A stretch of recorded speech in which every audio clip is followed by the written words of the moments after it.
Shotgun with Charlie.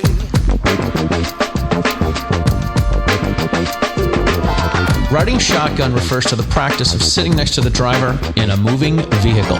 The term riding shotgun came around after the time of the stagecoach, when somebody used to sit next to the driver holding a shotgun, in case they ran into bandits. My name is Charlie Cook, and I drive a lot. I like to talk to people while I'm driving, so I interview people in my car while I'm driving. Welcome to Riding Shotgun with Charlie.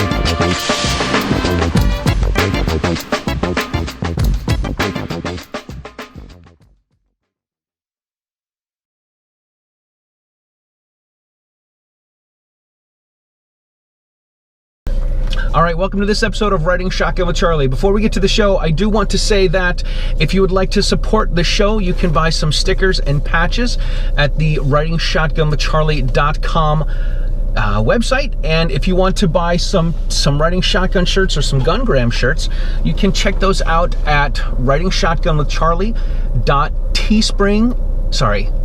I'm going to put the thing on there.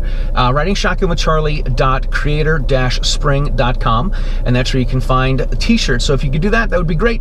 If you're just watching the show for the first time, please like and subscribe to the YouTube channel, and I appreciate that very much. All right, ladies and gents, today we are in Nashville, Tennessee. This is really cool. This is the third time I've been here in a year. Wow. The last time I was here, I interviewed Hickok 45, yep, and it was snowy. Yeah, I remember that. It was a mess. Yeah. It was a ghost town. Anyway, today we have John Hickok on the show. Before we shake hands, we're going to put on some Lead Slingers hand sanitizer.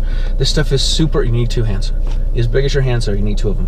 It's like wicked watery. It doesn't taste good either. I mean, it's good for the cleaning out the insides, right? Smells like whiskey. I know. I haven't tasted it yet. You ever had? Lead Slingers is a whiskey company, right? They're a whiskey company, yeah. They make whiskey, they make rye, they make a bourbon. Then they're getting to IPAs, and I think they make a cinnamon whiskey as well. Really? Okay. All right. Interesting. John Hickok, thank you so much for being on the show, man. This is a pleasure. This is a lot of fun. All right, so you are. This is gonna make you nuts, and I hate saying that. But you are the son of Hickok 45. Yep. Which is really cool. And you spent a lot of time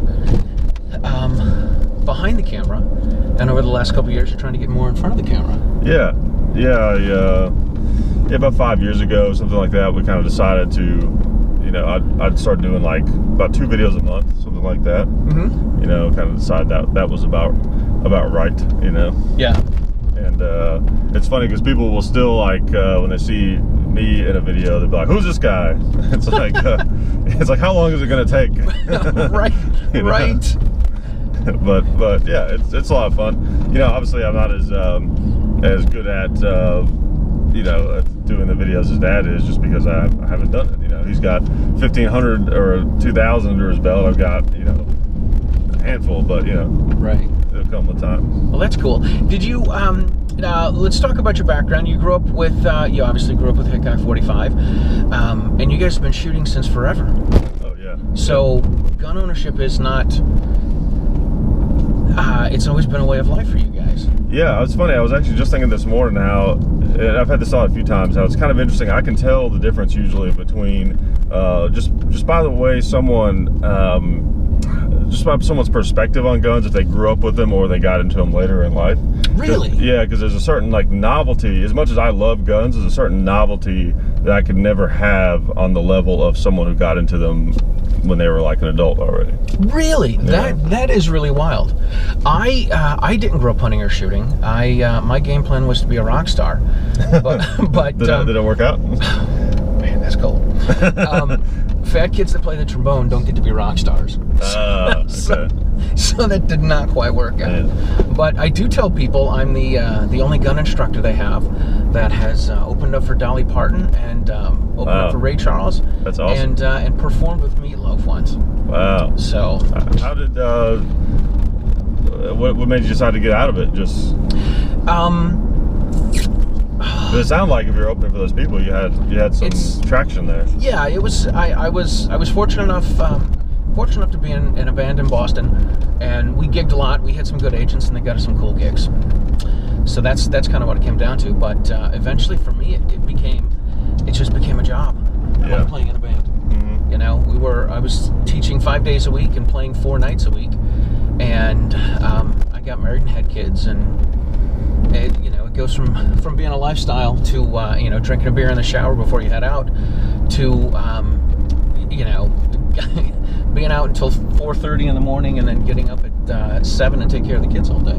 Yeah. It kind of changes things. So yeah, it's tough to live both those lives at the same time. yeah, it definitely is.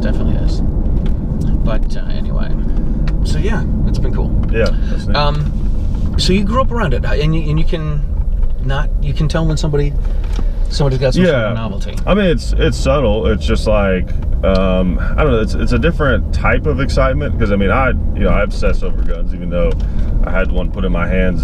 First time I ever shot a gun, I was 3 years old. Wow. And by the time I was 4, I'd shot most things, and famously, I like to tell the story about Dad let me shoot a full auto Uzi when I was like 4.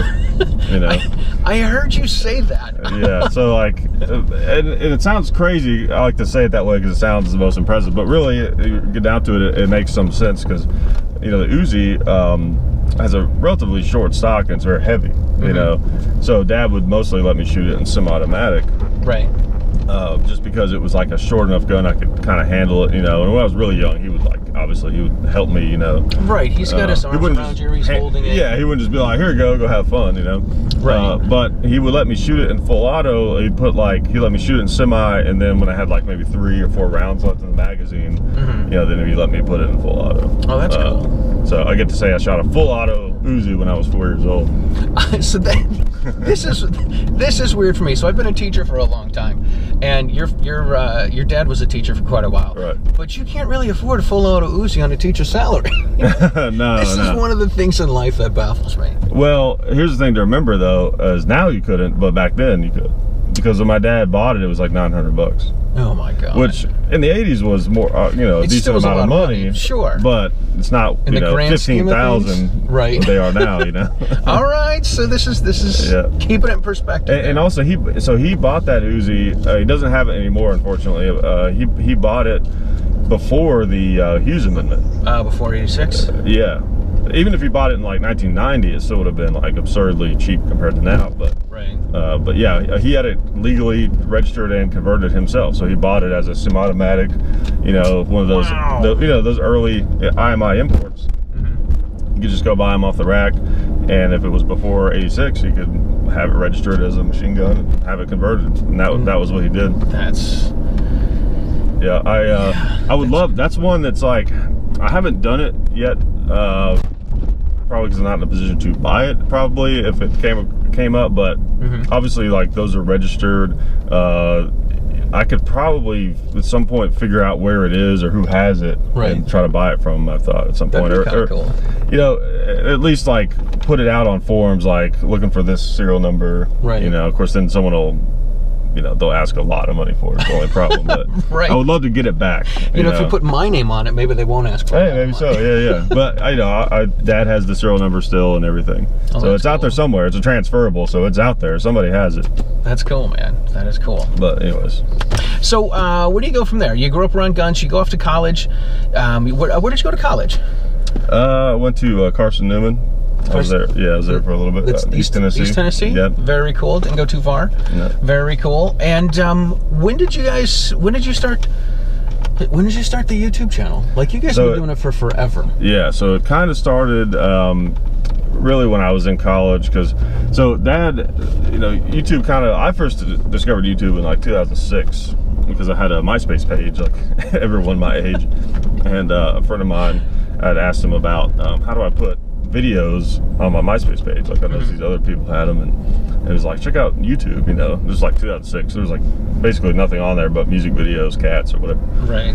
And people's dinner. Yeah, exactly. So that was my only perspective on what YouTube was.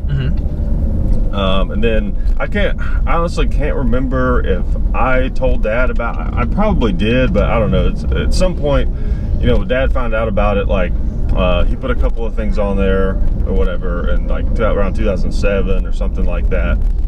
So some people will say we started in 2007. I don't really consider that the start, because that was literally just like, you know, it was like having a Facebook page. It's like there's just a couple of things on there, right? Right.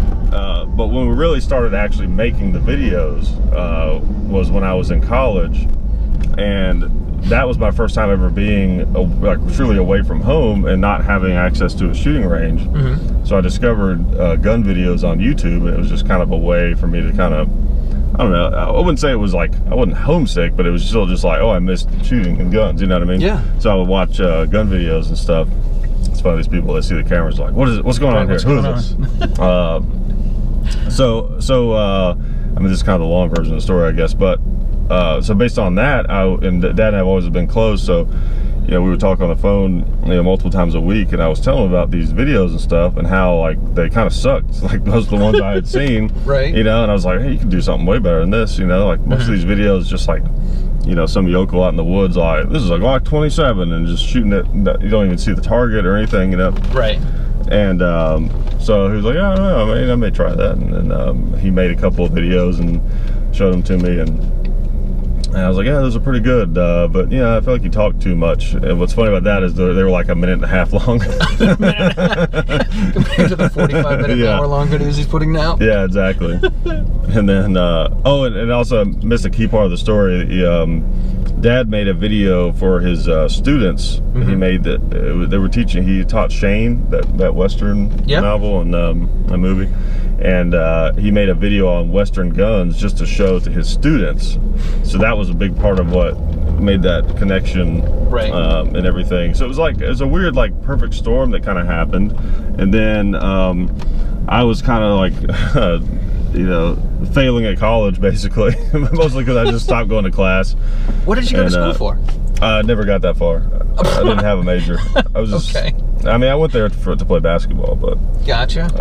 That's very logical. Yeah, you know, and I don't know. I did this stupid thing where I was like, I thought I had this brilliant idea. I was like, I'm gonna have all my classes on Tuesday and Thursday. Those will be hard days, but I'll have all that time off. And then I realized, like, oh, I can just miss 2 days and I have a whole week off, and it just snowballed.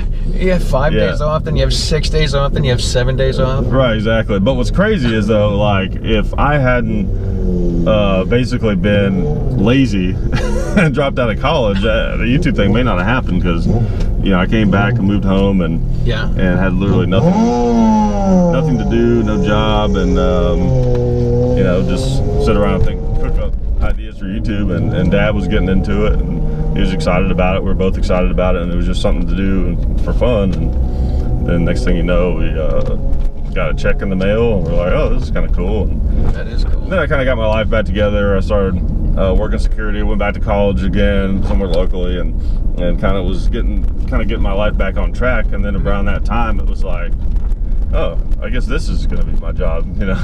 Right. So that's pretty cool. I mean, it's cool that you found some sort of a passion, and you had to learn how to do it. You know, I mean, obviously, it sounds like you didn't have any formal film school or anything like this. No.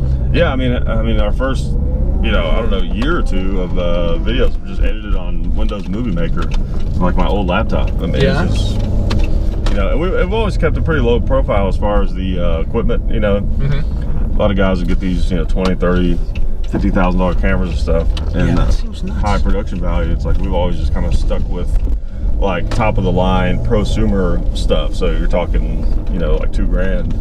You know, that's cool, man. That is cool. So when do you guys start to realize things take off? I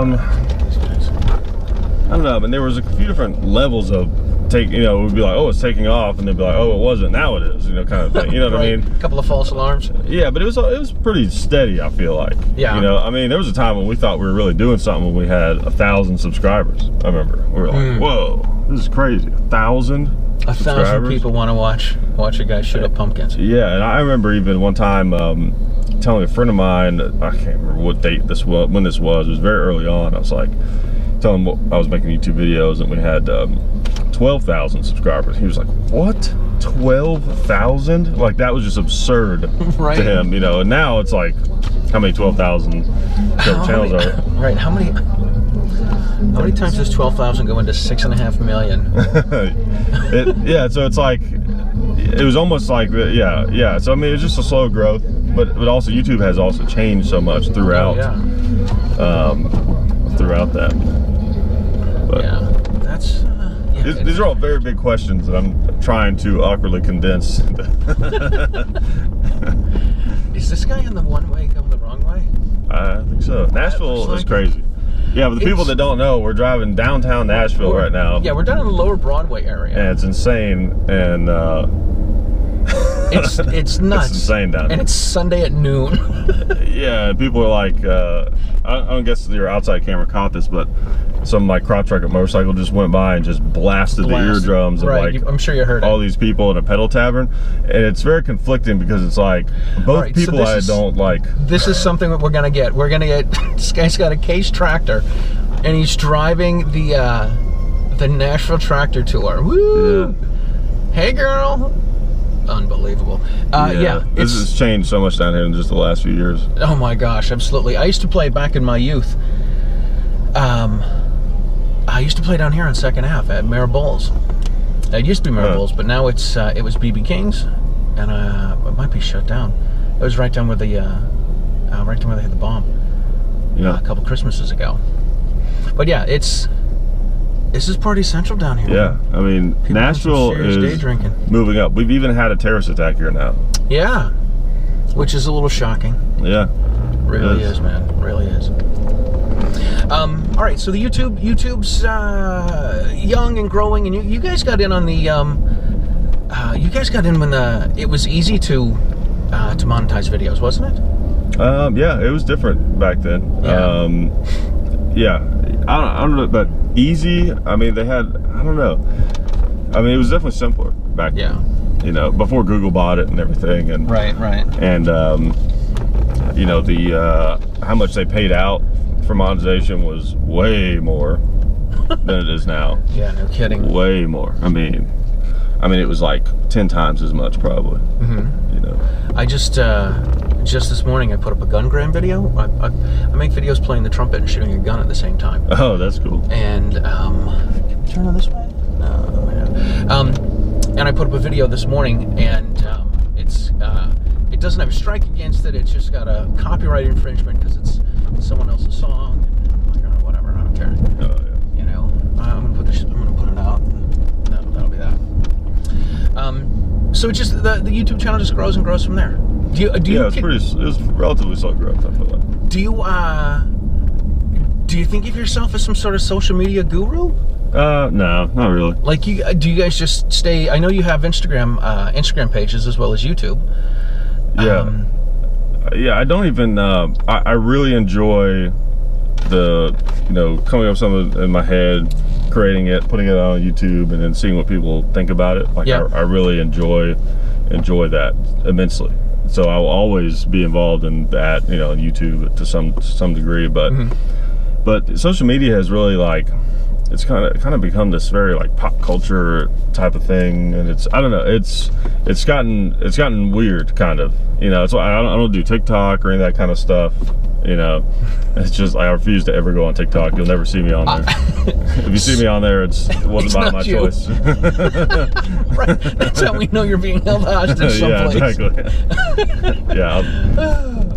So it's like, yeah, social media guru, no. But do I enjoy using it to create stuff? Yes. Absolutely. That's cool. My somebody was telling me I should start putting some gun grams on TikTok, and I think I've got, I don't know, maybe 20 videos up there, and I'm going to say about half of them have been banned. Yeah. Where I'm shooting and playing at the same time. Yeah. And then frustrating. Yeah, but whatever. Jimmy cracked horn, and I don't care. Yeah. So I'm just going to put them out. If they ban it, they ban it. It doesn't mean anything to me. But I did something else that I thought would be kind of fun. Is I know we'll certainly get into this. I know you've been doing stand-up comedy, but I went out. I've done some stand-up as well. Oh wow! And I decided to put an all I'm going to use air quotes on say all comedy, put up a TikTok channel where I just tell jokes. Oh, that's like, cool. That's it. Just tell jokes and done, and get that over with. Completely unrelated to everything else I'm doing. But when did you do stand-up? I was doing stand-up before the pandemic started. Oh, really? Yeah, Okay. I did a stand-up comedy writing class as one of the things that I started to do after I got divorced. And I thought it'd get me out of my comfort zone. I actually joined Toastmasters a few years ago, and I had a lady who was in this group that I belonged to, said she wanted to go do stand-up comedy. She said she thought she would be funny. I said, great, I know someone that does this. I called up my instructor and said, hey, I got a friend that wants to come out and do some stand-up. And she's like, well, we're going to be at this steakhouse, so come on down. All right, cool. So my friend never showed, and I went, and one of my buddies in the Toastmaster group, he's like, hey, man, let's go do some stand-up. So we found some open mic places and worked on some material and just went out and did it for fun. Oh, and you have a stand-up writing class? I did that a long time ago. Okay. Yeah, I took this just a little stand-up writing class. In order to pass the class, you had to go do 5 minutes at a local club with a.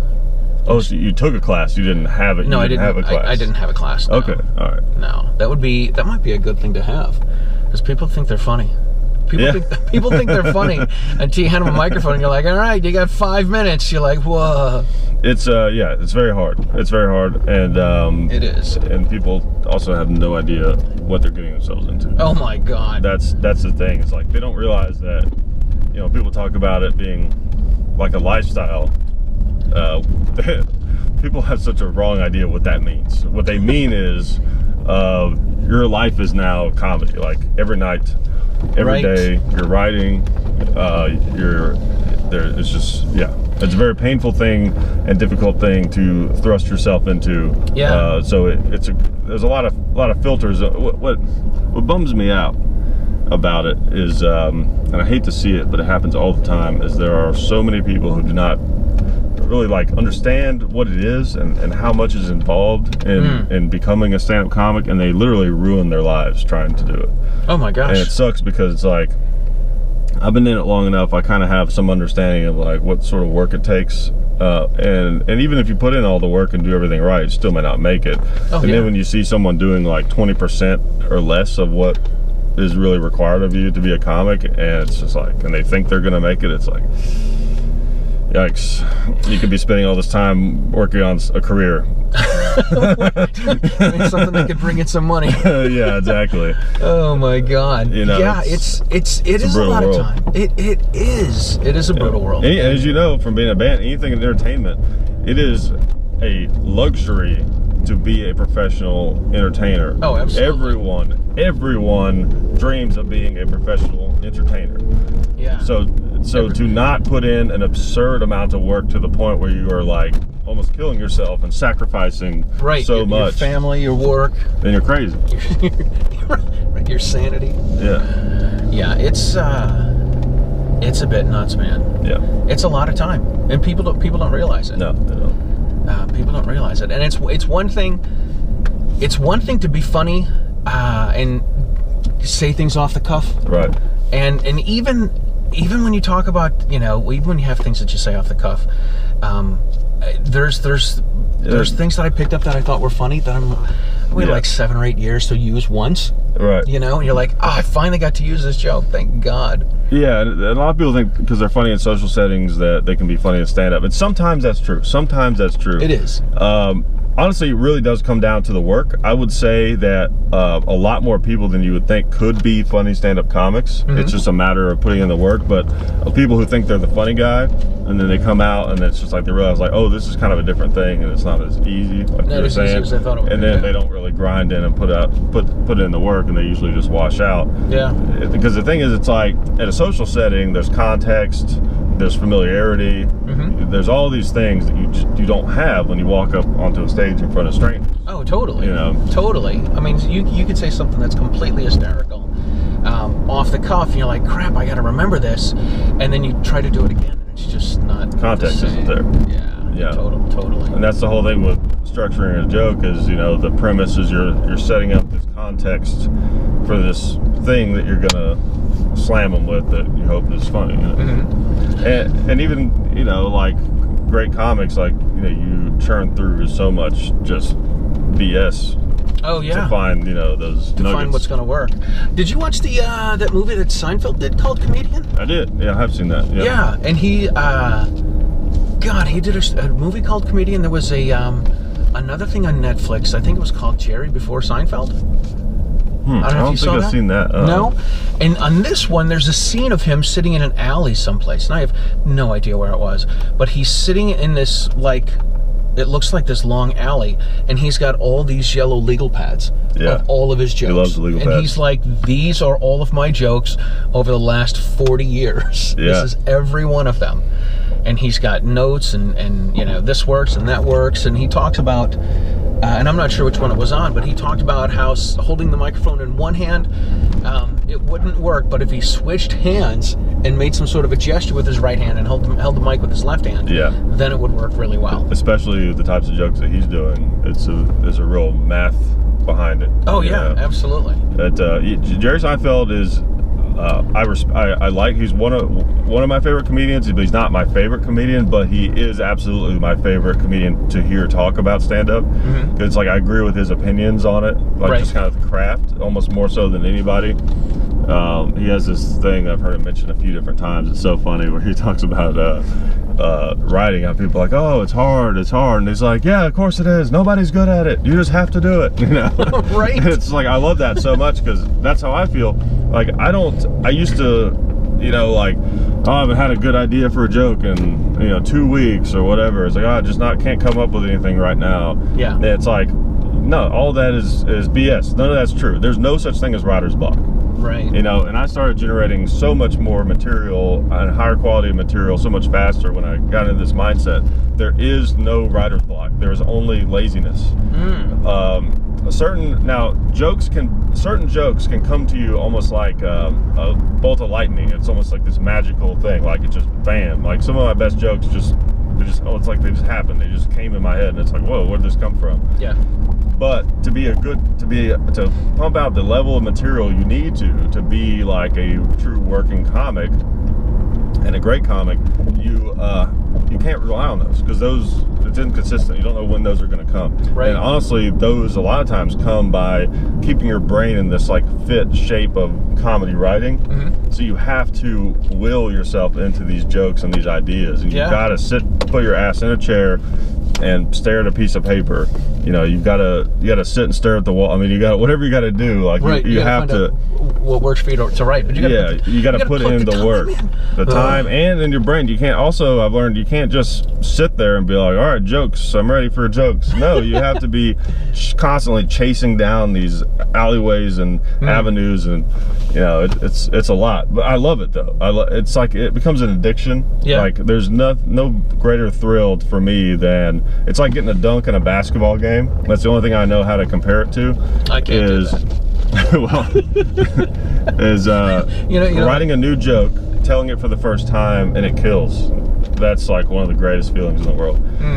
Then after that, you're more scrutinizing of it. You're like, it didn't work as good that time, or I need to fix this little thing. Right. And then even if it's like one of your good jokes that you do and it works well consistently, it's kind of like you're more analyzing it. Like even if it does really well, you're like, okay, good, that worked. You know, but the thrill of like that first time is never as good as that again. You know, this is true.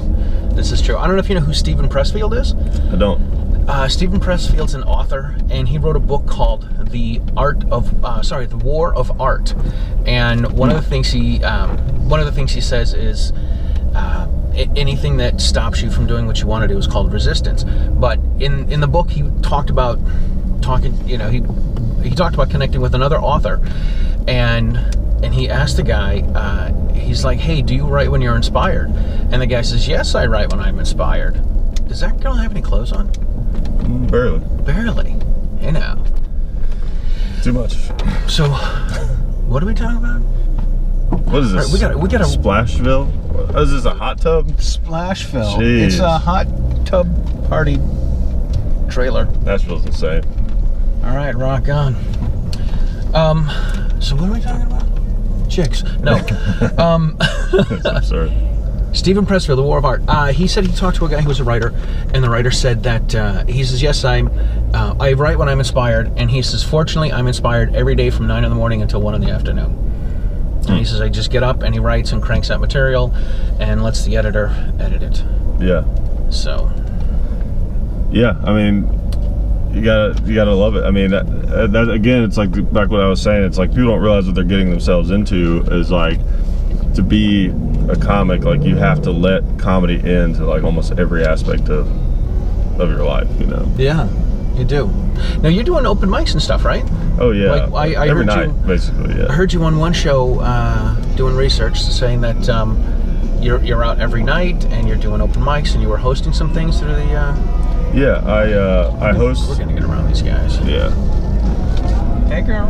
So you keep driving around downtown Nashville, you must hate yourself. I mean, this is like good. Yeah. I dig the scenery, man. Yeah, I'll get it. Yeah. Right. I mean, it's the classic thing of like, I live here, so I hate it kind of thing, you know? Yeah. But yeah, I host 2 open mics a week in Nashville. I was actually trying to figure out my schedule. I'm like, all right, so he says he does open mics on Tuesdays and Wednesdays. How long can I stay? How early can I get there? Yeah, you have to check one out sometime. It's a pretty wild time. Like, we kind of, I don't know, it's probably too inside baseball, but like, there's a thing with certain aspects of comedy, a local comedy scene where everyone is like so supportive. Like, there's a thing with art scenes. Comedy is different from almost any other art, right? Artists tend to be like, very like overly nice, like support everyone, so supportive. We're supporting local art and just like whatever. And I get that, I respect that. And you have to have that because it is hard sometimes to cultivate any sort of action in an art scene when no one's famous yet, right? So you have to have a little bit of that, and rely on that to have people at these shows when there's no famous comedians there, Right. But. Oh, this is encouraging. But there's also people do heroin everywhere. Oh yeah.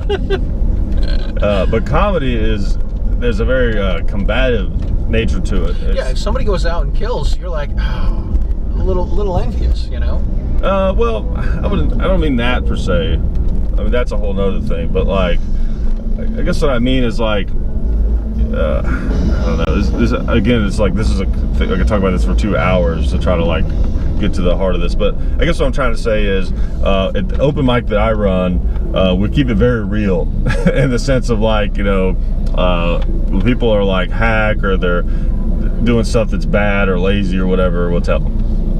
Is what I'm trying to say. It's like, you know what I mean? I don't believe in the overly supportive.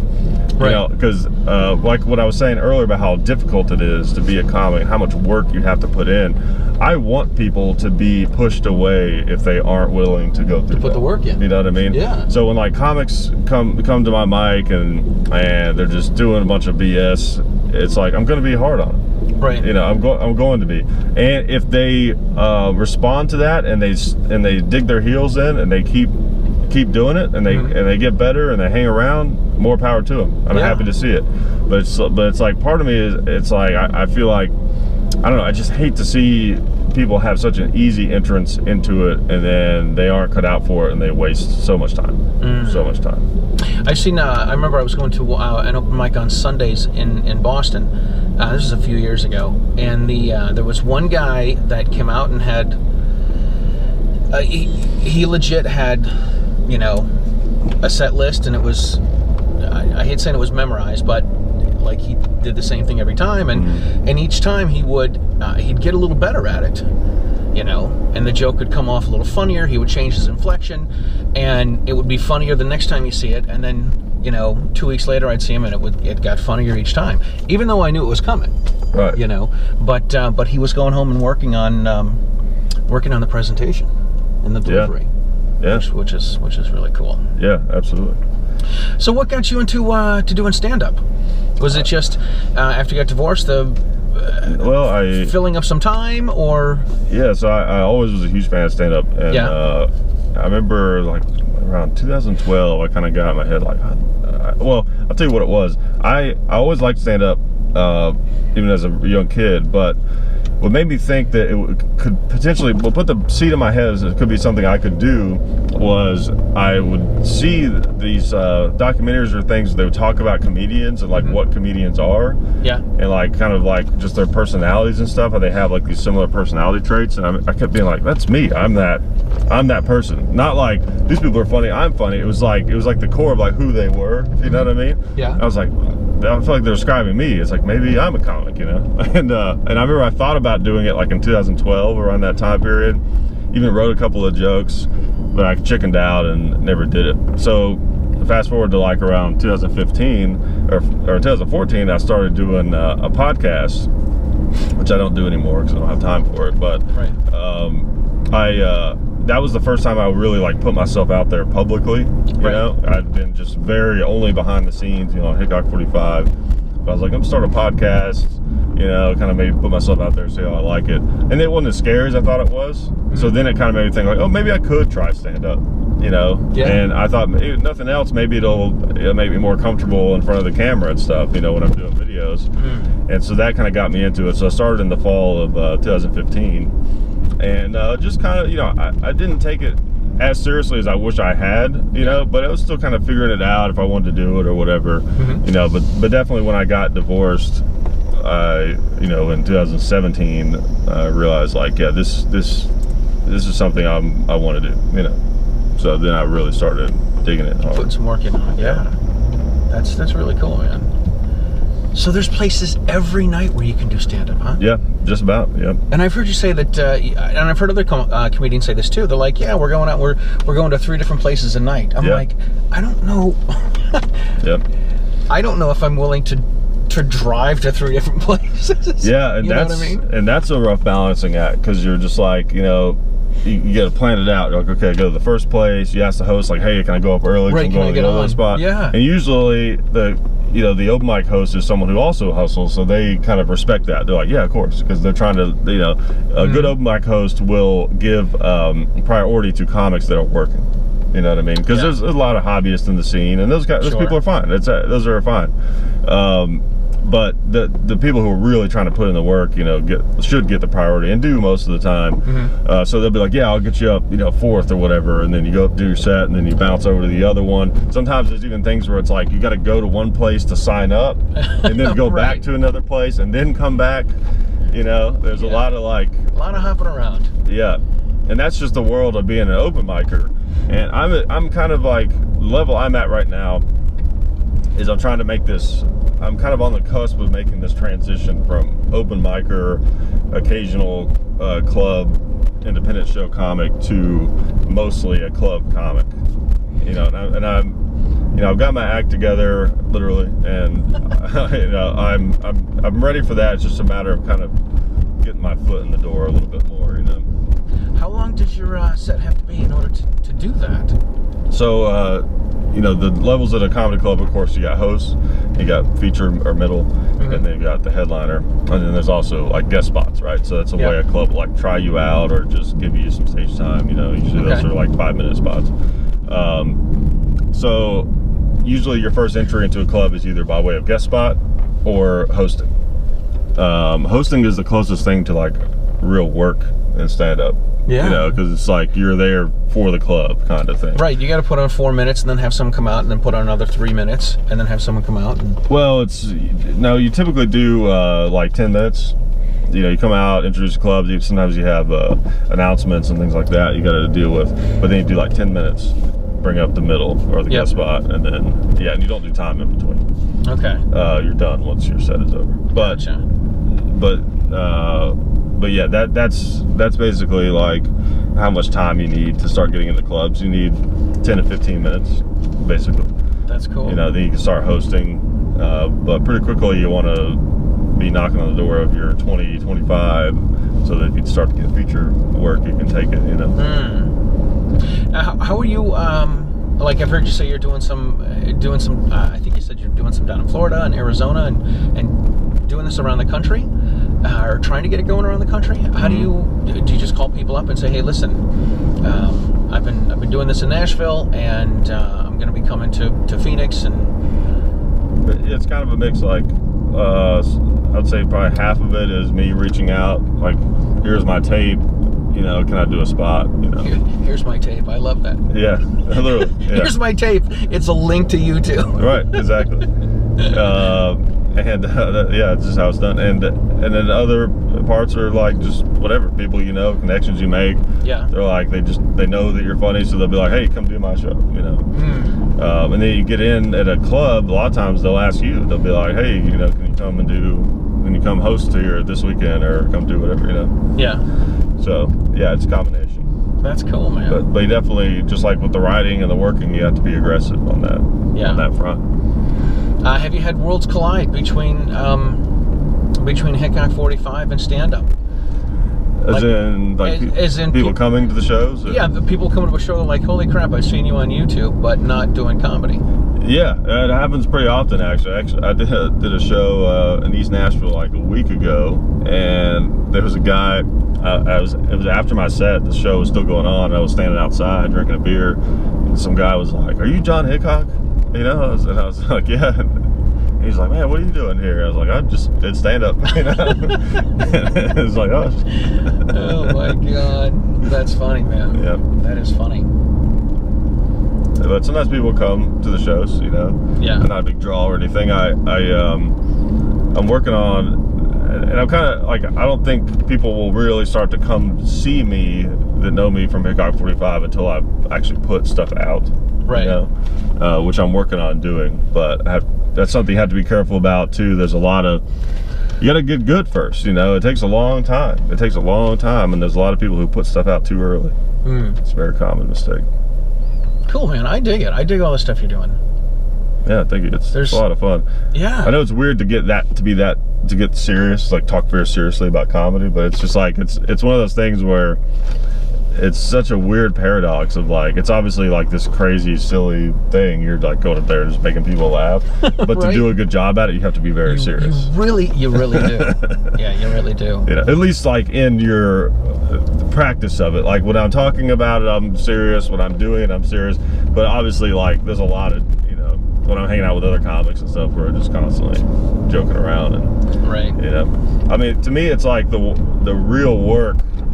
It happens when you're alone at home and the going out and doing stage time, but it's like all the work is done on the front end. So it's like once you get to the open mic or get to the club or whatever, right, you've already primed the pump. Yeah, you've already got your act together, you know what you're going to be doing, so you're just there, just kind of, honestly, you want to be in a light mood. You don't want to be like, it's not like preparing for a sporting event where like, you know, you're pushing each other around, like, yeah, let's go, let's get, you know, it's not like that. You know, you want to just kind of joke around and be lighthearted, because you don't want to, if you take like an attitude up on stage, it doesn't go well. You want to kind of be having fun, you know? Yeah, absolutely. I remember there was one guy that tried doing political humor, and he was a wacko. Like he was a wacko, like a Byrne supporter. Yeah.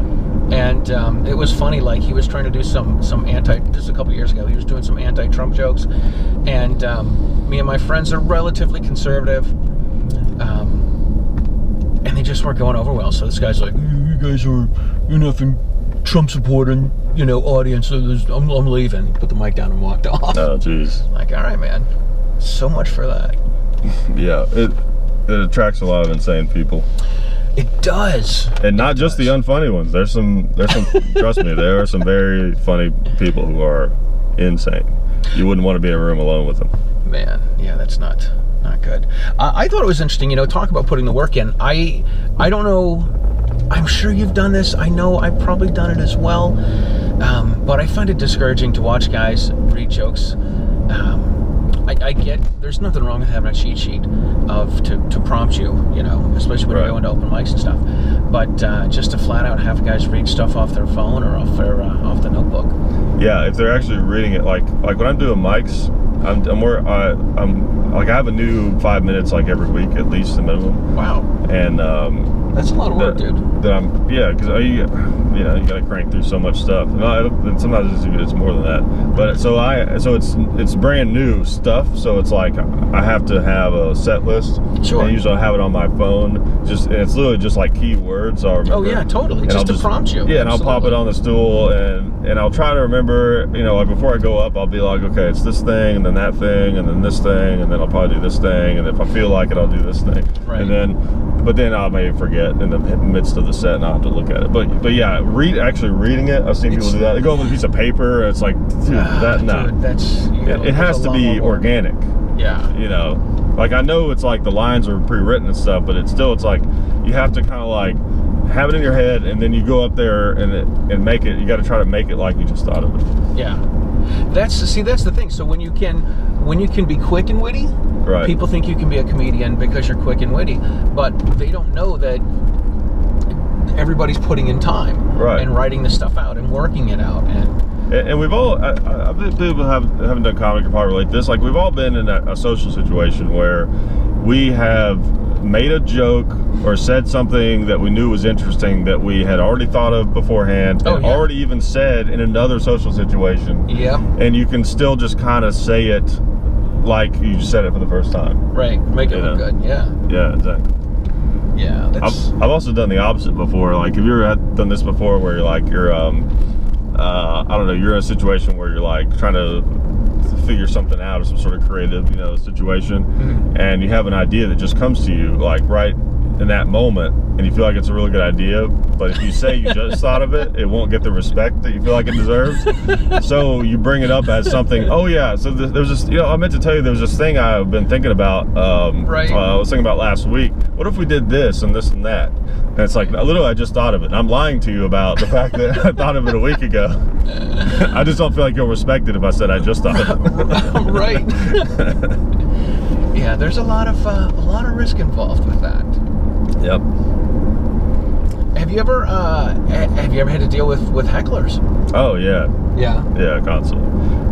My kind of go-to with hecklers is I'm not into the like destroy the heckler thing. Also, that's kind of like the show Cops. Like you see the clips on YouTube of comics destroying hecklers. Mm. It almost never goes well. Most of the time when I see it, because they're usually just so drunk and just out of their mind that it doesn't matter how badly you make them look. Like they don't care. They're not even paying attention. Right. Really.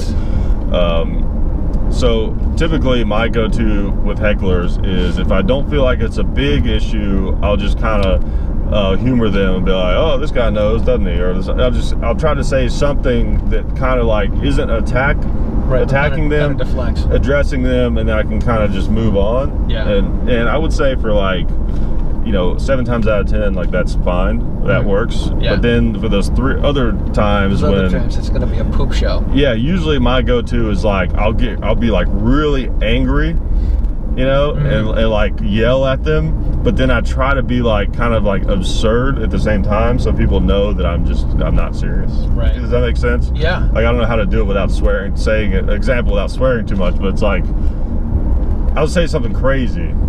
I'll be like really angry and yell at them and then say something way over the top just so that people know I'm just messing around. Right. But the loudness of it, and the absurdity of it, like hopefully we'll get a laugh most of the time. Right. And then it kind of quiets. It's like I start with yelling and people are like, whoa, this guy's mad, and then I'm saying something crazy and they're like, oh, he's just kind of messing around. Yeah. And then usually that will kind of take care of it. But sometimes there's nothing you can do. It's just you just gotta power through it. Right. Yeah, it's not easy. Because everyone thinks of the hecklers of like someone being like, yeah, say something funny, you suck. But that's almost never what the hecklers are. Right. It's just people talking to each other loudly, or like they got to make a comment about all your jokes, and it's not even negative most of the time. It's just disruptive. Yeah, absolutely. It's ridiculous. So you talked about Seinfeld. Who are some other comedians you like? So my Mount Rushmore comics, yes. I would have to say is Norm Macdonald, Bill Burr, Louis C.K., and Dave Chappelle. I love those guys, man. When I was doing a comedy class 9 or 10 years ago, I would go home and I'm like, all right, I'm going to put on Netflix, and I found Bill Burr. And I'm like, this guy's freaking great. Unbelievable. How come I never heard of him before? Yeah. I love Bill Burr, man. I think he's awesome. So good. I really do. And Norm Macdonald, I used to just think he was weird. The most brilliantly funny guy in the world, I think. He's awesome. Absurd. He's great, man. I even like going back and watching him doing the old weekend updates. Oh, yeah. Have you heard his album, like Norm Macdonald doing comedy? No. You know, he had a TV show. He did. He's had a few, yeah. Oh, no. No, this was the Norm Macdonald show. Oh, yeah. So he had the sports show. He had that Netflix one. Yeah, the Netflix one's one. And he had the YouTube. He had the YouTube show, which was very funny. I don't think I ever saw the YouTube. He did some wild stuff on there. All right, we're gonna. Yeah, he's great. Yeah, one of my favorite Norm jokes is it's on his album, but it's like talks about sometimes your heart will just attack you. You know, and it's like if you get a heart attack, it's like, I'm probably butchering it, but it's like you have to get a defibrillator, which attacks the heart. It's like, all the heart understands is violence. Oh my god! Oh man, that's great. Yeah, he's so great. He's great. I hate to. So we got Bill Burr. We got Norm. I got to tell you, man, I'm late to the party on Chappelle, and I'm late to the party on Chappelle because I never watched. We're gonna bang a Yui. I don't want to get too far away from where we're supposed to go. Woohoo!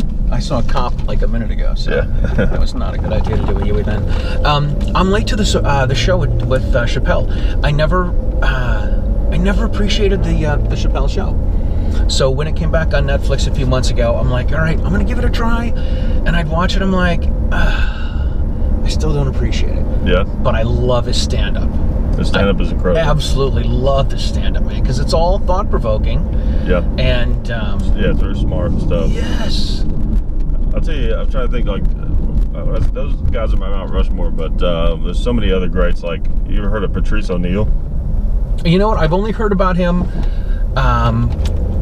I've only heard about him from other comedians. One of my favorites is. He's a real comic, but unbelievable comic. Yeah. Yeah. I know he's. I'm a huge fan of Adam Carolla. Oh, yeah, he's great. And I know he's. I think he's been on with Carolla a few times. Yeah. Yeah.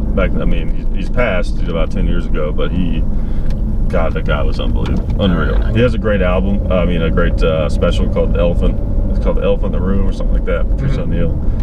It's really great. Yeah, he's unbelievable. A big Bill Hicks fan.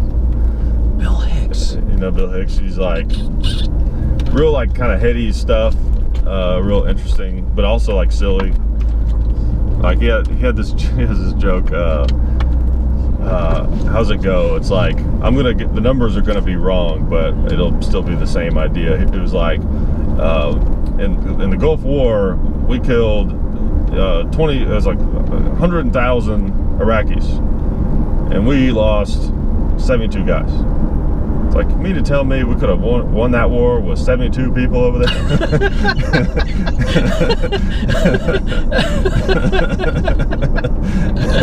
Oh my gosh, that's too funny. Yeah, it's like I love stuff like that. It's just real silly stuff that like. It starts out kind of, it's like, it seems like it's going to be serious, but it's like absurd. You know? Right. That is cool, man. Yeah, it's going to be good. I'm trying to think, who's the other guy that I missed on Mount Rushmore? Well, Louis C.K. Oh, Louis C.K. Yeah. Oh my God. He's a comics comic. I have, did you watch the TV show? Yeah, Louis, I loved it. Louis, I loved it. I was spending a lot of time going through Toastmasters, and there was once there was a three show episode where he was trying to get Letterman's gig. Oh yeah. And I the section I love of that show is when he goes and works with oh my God, the old guy there. Whose name I can't remember, but he wants to go work with this guy, and the guy's like, all right, be funny. And he's like, I'm not. He's like, you got till the count of 3.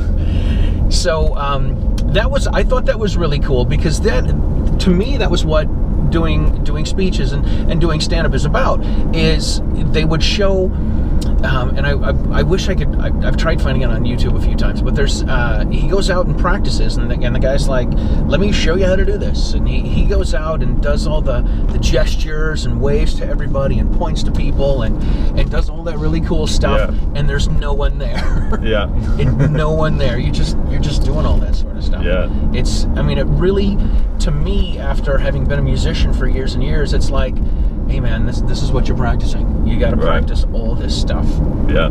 You know, I watched, God, what did I watch? I watched a documentary on Kiss. I saw Kiss when I saw an album with Kiss when I was 7, and I'm like, oh my God, I want to be a musician. This is what I want to do for the rest of my life. But I saw a video of them doing a practice session, and they're doing all the, you know, play the drums, point to the left, play the drums, point to the right. Like it's all practice. Yeah. You know, it really is. It's all practice. Yeah. Yeah, Louis C.K. is great, man. Yeah, I just saw him at Zany's recently. He's running his new hour. He's got some. Cool. He's got some unbelievable stuff. It's going to be on his next album.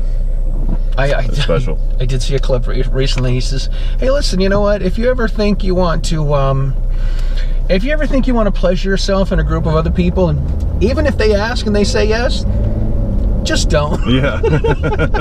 Yeah. He's great, man. He's so great. Oh man. Yeah. He has some. He was really funny too. But even when he was younger, there's some funny clips of him on YouTube. Like, I don't want to say any of the jokes that have not been released yet that I saw in his new hour, but some of his old jokes, like his opener for years back in the day was, he's like, I love New York City because it's the only city where you have to say, hey, that's mine, don't pee on that. Oh, that's great. And he had this other thing talked about going to the bank or something to check his balance, and he had like a negative balance, you know, and he's just like, if something was free, I couldn't afford it. That's a good one too. Yeah, it's one of my favorite scenes from the TV show is he's with his daughter. His daughter's brushing his teeth, and she's like, you know what, Daddy, I like Mommy's house better than yours. She's a good cook, and she treats us nice, and she's just sitting here just ranking on Louis. And she turns around and walks away. He flips her off. He's like, good night, honey, I love you. It's just like, man, I hate saying this, but I've felt that as a parent myself. Yeah. Oh, man. Yeah. Kids, like, man, they can be brutal sometimes. Oh, my gosh. Brutal level of honesty. Yeah. Kids are good, man. But it's kind of cool in a way. I've always respected that, and that's one of the things I like about comedy is like it is like a zone where you can just be honest, you know. And a lot of times, like, honesty is like the funniest thing. Yeah. Especially when you're trying to make your other comedian friends laugh. Oh yeah. You know, because it's like you're a comic, you see comedy all the time, so it's like the way you make comedians laugh is like when you're hanging out with a bunch of comedians, it's like a different kind of thing, and usually it is just like brutal honesty, you know. Like I remember one time it was actually at an open mic, and there's a bunch of comics sitting around or whatever, and a couple of audience members, this one guy had a dog. It was like this outside show, and he just had a dog or whatever, and a really good friend of mine, comic in town, his dog had just died, the one he'd had for like as a kid, like 12 years. Man. You know, he's like 25 or something. So he grew up with this dog, right? Yeah. Kind of like quiet. We're all sitting there, and his name is Shane. I was like, hey Shane, that looks like the dog you had. You know, the one that just died. That's cool. Just like, that's how you get a big laugh with comics. You know? You just have to say something so brutally honest, and mean. You know. Oh man, what do you think? All right, so this, you know, saying things that are brutally honest.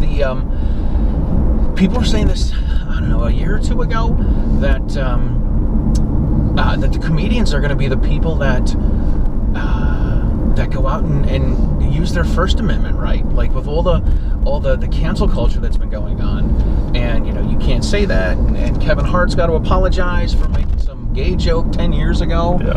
It's I've heard, I don't know if it was Bill Burr, but it was probably Bill Burr and like, again, Adam Carolla, that are talking about how the comedians are going to be the ones that have to come out and stick up for our First Amendment right to be able to say this stuff, even if it's wrong or stupid or dumb or insensitive. Right. You can still say it. Yeah. You know. Yeah, that's the one good thing. The cool thing about comedy is they're trying to tear it down, but you should be able to kind of hide behind, like, hey, we're just being funny. It's just a joke, right? Like, it's not funny to me, and I'm offended. Yeah, like the the thing with like the court jester, back in the day, it was like he's the only guy that can make fun of the king. Right. So it's like, in a way, it was his job. Yeah, comics should be. It's like they're the ones who can make fun of everything. Absolutely. Just see if I gotta write something down real quick. Oh, here we are. Here's the writing process as it happens. Unfortunately, I can't say this joke on the air either, but I feel like it could be funny. If you want to voice note it, I'll cut it out. I'll play some.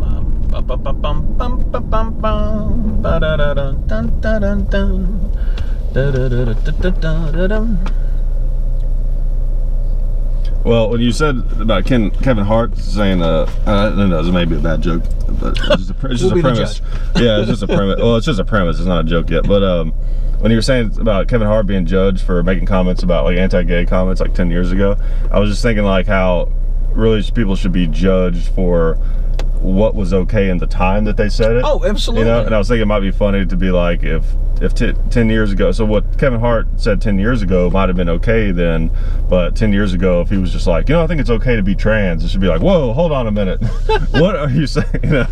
Right. It's like now that's okay to say, but if you said that 10 years ago, it's like, whoa, what the hell? Right, which, I mean, again, showing my age, in the early 80s, they, on the TV show MASH, they had a guy that was pretending to be gay to get out of the army, but they wouldn't let him out, and he dressed like a woman. Yeah. Right? And now, of course, you'd have to take that serious. Right. Yeah, and my thing is like, obviously, whatever people want to do is, I'm very libertarian on that. Yes. But it's like, I do get really annoyed by people freaking out over something that someone said a long time ago before it was really common knowledge yet. Right. It's like, and you can take that as far back as you want. I mean, it's like, just because we know it now, it wasn't an issue back then. Yeah, and I feel like it makes me mad too when people take credit for being like so open-minded. It's like, no, you weren't open-minded, you just had the right influences. You know what I mean? It's like people take credit for things that are not even their doing, really. You know? It's like, yeah, if you grew up in Alabama in the 90s, like, yeah, maybe your opinions on gay people and gay rights are not going to be as elevated as someone who grew up in Berkeley in the 90s, or sure. You know what I mean? It's just like, get over it. It's exactly. It's like we're all learning and growing together. You know what I mean? It's like bringing up the past doesn't help anybody unless unless you're just trying to educate, but like trying to. Yeah, I thought the way Kevin Hart handled that was great. He was like, hey, look, I've already apologized for this. I've grown as a person since then. I'm over it. But I don't know if he pointed this out. I don't know if he pointed it out or I heard someone else point it out. But like the point is, he was buying his gay son a dollhouse. Well, the kid's not going to go get it himself. Right. He had to pay for it. Yeah. That's ridiculous. Yeah. All right, listen, we're almost where we need to be. So I've taken more of your time than I said it would take. This has been great. Oh, thank you, man. People weren't too bored by my, railing about comedy. So this is kind of how I was thinking about this over the last. More gun stuff. But. So this is what I was thinking. I'm like, you know what, you're I don't want to sound like a chump, and I'm not sure how to phrase it, but you're trying to not necessarily get out from the Hickok 45 channel, but you're trying to do your own thing. So I'm like, right. I don't want to spend a lot of time talking about him and his dad and his dad's channel, because I want this to be more about having you on the show, not having your dad on the show. Yeah, as much as I love what I do with Hickok 45, my dad being the face of it. Yeah. He is he is Hickok 45. I'm John Hickok. You know what I mean? Yeah. So it's like I need my own stamp that I can put on. Yeah, absolutely. And also I feel like it'll that lady is mad. It will earn me a little bit more respect. It's kind of like, there's a thing where to get respect in your neighborhood, you have to go do something outside of it. Like, you know what I mean? You know that oh kind my of God, old saying? absolutely. Yeah. You know, it's like that in comedy too, where like, it's hard to get booked on shows locally until you've gone out and done shows out of town. Because they're like, oh, this guy's legit. Like to your own group of people that saw you when you were nothing, even when you become something, they're never gonna really respect you, you know? I think this is a biblical verse, and it's something along the lines of "You're never famous in your hometown."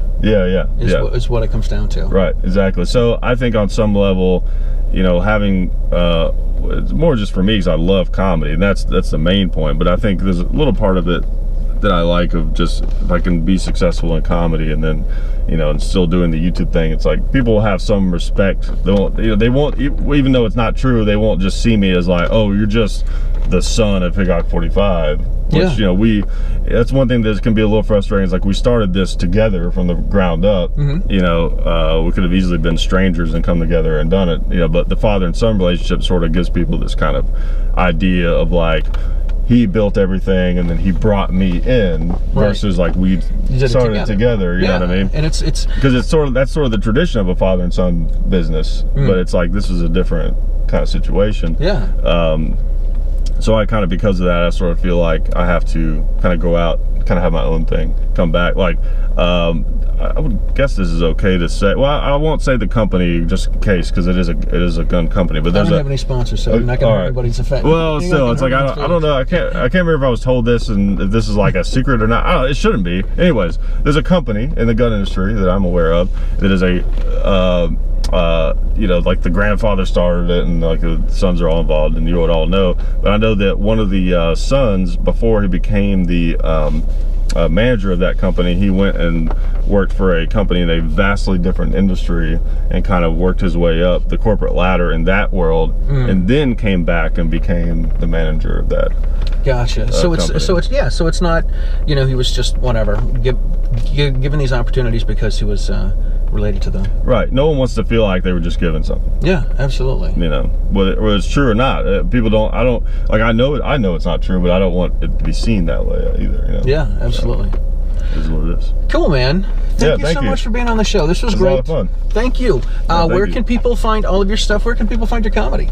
Well, of course, you know, Hickok 45, and I watch more am videos. Most active on Instagram personally, which is just John Hickok 40. It's JOHN Hickok 45 at Instagram. So that's where like I'll post about shows and different things, you know, that I'm doing, and I don't post about all of them. I try to just kind of save it to the bigger ones and stuff like that. Yeah, you want people to come out and see when it's good. Yeah, exactly. Because I'll tell you, you're working material through. Some of these shows that you do, independent shows are very hard, you know, to get people to come out and stuff like that. So like, you know, I always like hate like these nightmare situations of like, I'm doing some show and there's 6 people in the audience, and then one person that came to see me from Hickok 45, and they're like, oh, this guy sucks. But it's like, it's a rough show, sorry, you know, I'm doing the best I can here.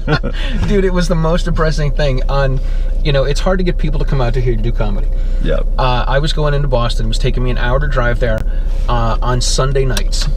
You know how hard it is to get someone to say, hey, listen, man, I'm going to pick you up at about 5:30. We're going to head into Boston. You got to pay $10 for a cover charge. You got to buy a couple of beers. We'll get home at about 11:30. Right. Yeah. What kind of a deal is this for me? Exactly. So I think the first time I had to lay out $20 to go do stand-up, I'm like, oh, man, this is rough. Yeah. This is rough. It is. Anyway.